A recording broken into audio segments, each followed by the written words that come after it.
Hey everyone, welcome to the Get Your Life Together Girl Mini Mindset Reset. I'm your host, Danielle Van. As a cognitive behavioral therapist, a life coach to women, and author, one thing has become abundantly clear. So much of what gets in our way in our daily lives is not only how we think, but what we think, our mindset.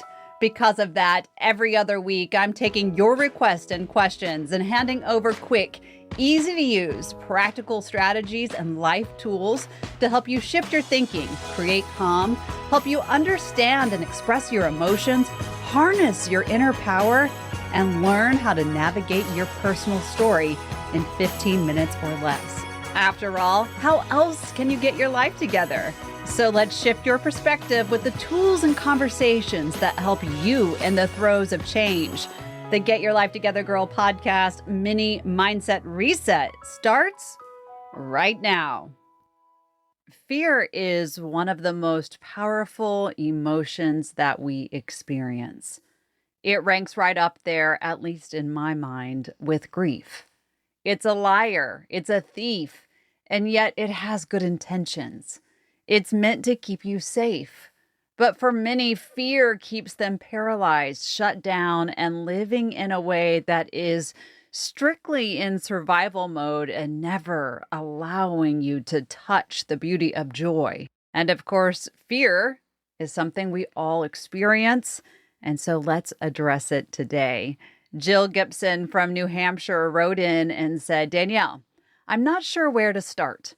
I suppose I should say the word that's in my head most days. It's fear. I was talking to a dear friend of mine a few months ago, and she pointed out that I'm constantly fearful, but I'm doing everything I can to avoid it. I've struggled with this thought since she spoke those words. I feel like this is a truthful and fair assessment of where I am, but I don't know how to get out of it. I'd love to hear your advice. Well, Jill, thank you so much for the question. And I have to say that fear is very interesting. And what Jill said at the beginning of her statement is so on point. She said, quote, I should just say the word in my head most days, and that is fear. Fear is absolutely experienced in the mind, but it goes beyond that. And I want to take a moment to let you know what happens, because when we talk about this kind of undoing of fear in the body, it points out how unsustainable and exhausting it is to live in fear. And I think all of us need that so that it can be the motivator to get us out of it. So as soon as you begin to experience fear in the mind, it triggers a really strong physical reaction within the body. The amygdala, the small organ in the middle of your brain, goes to work. It alerts the nervous system, and it's like, hey, friend, we have a problem here.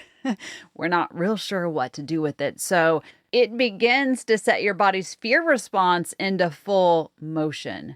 Stress hormones like cortisol and adrenaline are released. Your blood pressure and your heart rate increases, right? Like that chest beating out of control.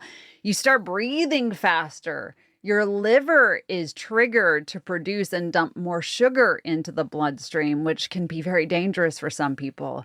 And even your blood flow changes. Your blood actually flows away from the heart and into the limbs, making it easier for you to run or to fight. Your body is literally preparing for survival. And yet, as parts of your brain rev up, other parts shut down. Your cerebral cortex, which is responsible for reasoning and judgment, becomes impaired. So you can forget about thinking clearly or good decision making because your brain is too foggy and your body is overreactive. Doesn't that sound like the perfect storm? Can you imagine living like that every single day? And yet so many of us do. With all of that being said, fear is actually something that we do need. It helps us understand our environment. It's just not something we want to live in every single day. So back to Jill's question, how do we get out of fear? How do we stop living in a way where our brains, our thoughts, our feelings, our bodies, our actions are literally on fire? They're driven through this essence of fear and upset, and it takes us down into dysregulation. Dysregulation, for those that are questioning that term, is a space where we have a hard time regulating our emotional response. It's a poor ability to regulate. So I want to give you the very elementary steps to getting out of fear. Is there a grander, much more developed way to get out of fear? Of course there is.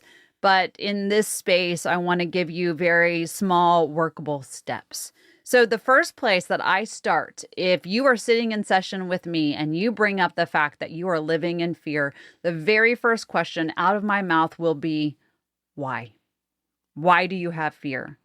Where does it stem from? Can you, on your own, trace it back to a moment, a thought that came in like a Mack truck and mowed you down? What is it from? The only way to confront fear is to have a grasp on it. So where did it come from? That's the question. Where did this come from? Why? Once you identify that, you can move to the next phase of processing, which is understanding how it's impacting you. So we want to know the why. And then when we know, we can move to the next place. How is fear showing up? For some people, fear is in their responses, so perhaps they're quick to anger. Some people isolate themselves. Some turn to food. Some turn to the lack of nutrition. Some dive into alcohol and substance abuse, shopping, and this list goes on. Really, what I'm saying is they are using fear as the rhythm that sets up these both coping skills and avoidance skills. So how is it showing up for you? How is this impacting you on the daily? This is individual. I can't hand you over a list and say, here, pick one of these and I'll tell you how to stop doing it, right? What is the rumbling within all of this that's causing you to show up in your life the way you don't want to? Once you have all of those pieces in place, you can begin to start challenging both the why and the how with the beliefs that you put behind them. What does that mean? Let's say that you've had a huge event happen in your life. You were, let's say, fired from a job unexpectedly, and you were already living on the edge of your money. And now with this event, you are panicked. The why is the job loss. The how is the panic that's happening because of the fear. Now we have to look at the beliefs that are coming up from that. So maybe you feel like you're not good enough. Perhaps you feel like the world is sitting on your shoulders and the panic is telling you that, one missed payment and the lights are going to be shut off, or your card is going to be denied at the grocery store, or that you see yourself as a failure as a person, as a parent, as an employee. The beliefs are not good enough, a failure, a bad person, not a good parent, not a good employee. We have to challenge these viruses with the truth. These are thoughts that are lying to you because the person that is speaking goes by the name of fear. Are you really a failure because you lost your job? Maybe you did something where there was a failed moment, but if you look at the landscape of your career, I bet you're going to find lots of victories that do not equate to failure. So does this one event erase all of that good? The answer should be no. The answer should be not by a million miles. Are you really a bad person because this event could cause financial upset? No.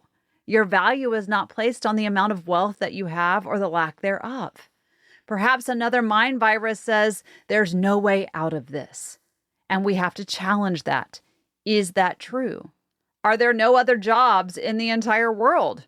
Are you only qualified for that one position at that one company? Isn't there always a way out of everything? Isn't there always another path? Doesn't it always come down to truth and expectation and choice? Of course it does. When fear tells us to stop, we have to be persistent in knowing what we need and what is required to meet that need. This is true in big and small things. It's true in having the uncomfortable conversation that fear says you're going to be laughed at. It's true in having the big conversations that feel like the world is shaking underneath your feet. It's true in taking the first step in the path when it's unclear. It's persistence in showing up when it's easier sometimes not to. When we get through all of that, the next thing we need to look at is the idea of safety. When your brain's job is to keep you safe and your safety has been rocked and fear is telling you that it's not there, you have to make it a point to make yourself your safest place again. How can we do that? It takes time to build trust, or sometimes it takes time to remember that trust has never been broken. And what we want to do is flex that trust muscle by making low-grade decisions and taking time to witness them, to celebrate them. This builds that trust, right? You have to be able to look at what's going on and say, I can actually entrust myself to make that decision. It could be small things like, what do I want for dinner? That was great. Thank you. Thank you for trusting what you needed. What do you need to do to create movement? Okay, I do that. Look how that turned out. Big or small, it's looking at what you can do and celebrating that you actually did it and that there was a change or a response. You may not be able to change what happens to the outside world, but you can always change your thinking. You can always entrust yourself with decision making. And when you do that, you create a safe space. A safe space emotionally. Emotional safety is a combination of a willingness to feel, to learn, to explore, to define. It's a courage to be in all of those things and then take action. Physical safety is about a lack of harm and feeling like you're protected and well. Mental safety is being able to create mental balance within the subconscious and conscious parts of the mind, and of course, feeling safe within your thoughts. Of course, this goes much deeper, but in order to be safe within your feelings, you have to make a choice to do so and take the necessary steps to get there. How can you create safety for yourself? Beyond these small pieces of beginning to explore fear, you have to be willing to talk. You have to be willing to take action. You have to lean in even when fear says don't. Talk to a wise friend. Talk to a professional. Call me, get a session, go to the therapist around the corner, talk to a coach. Just talk to someone who's trained, who can help you root down and give you a better understanding and even deeper tools than these very elementary pieces. Rooting out fear on your own is possible, but it's hard. It's really hard, and it is necessary. So begin to take these steps. Get a piece of paper, write it all down, do some journaling work, put it into the notes of your phone. I don't care how you do it, just do it, right? We can't sit in it. We can't sit there and say every single day I feel fearful and not do anything about it. Living in that unsustainable way where everything is heightened will exhaust you mentally, emotionally, spiritually, physically, even financially. We can't think clearly. So what will you do with this feeling? If you're still not sure, I want you to go back to those standard questions that I've asked you over and over and over again. What do I want? What do I need? How do I want to feel? How will I get there? This is how we begin to process fear. This is how we get out. This is how we get out of any emotion. Fear's trying to keep you safe. So, Jill, anyone listening, what are you running from? We want to be able to address what's happening from different angles so that the change is long-lasting. Jill, thank you so much for your question. I hope this supports you.